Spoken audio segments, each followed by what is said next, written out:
I'm 78 and she's 74.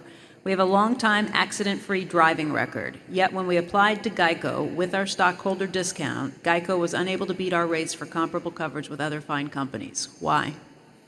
Well, it's the reason that we probably can beat the rate maybe 40% of the time with people who contact us, and 60% of the time we can't. No company is going to be the lowest in all cases, and we have our own underwriting criteria that involves many variables, one of which is age, but it wouldn't be a dominant one at that age. But we have many variables, and we make our calculations, and very good competitors like State Farm and Allstate, USAA, and so on, they have somewhat different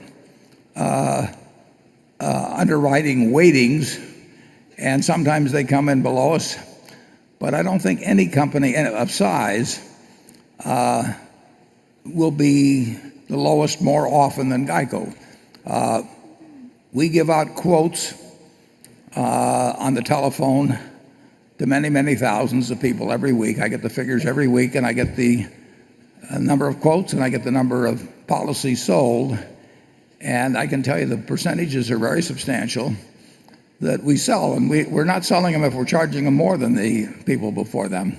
So different people have different weightings for different variables, and the couple you referred to sound like they should get a very good rate from somebody, but they apparently got a better rate from somebody else than us, and that's going to happen perhaps 60% of the time, and 40% of the time we're going to get the business.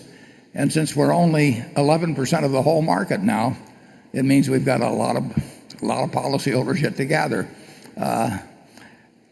It's an interesting question when you're looking at how to evaluate drivers. You know, we know that 16-year-old boys are about as bad as they get. 16-year-old girls are a better class. Does that mean they're better drivers? Not necessarily. It may mean that they don't have the same tendency to show off.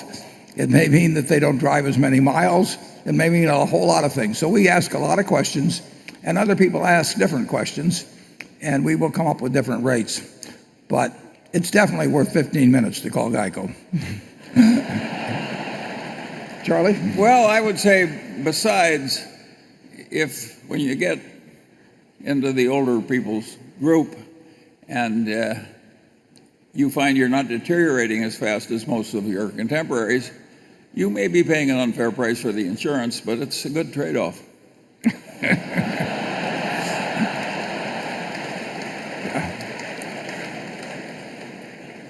Gary, I hadn't thought of it that way before.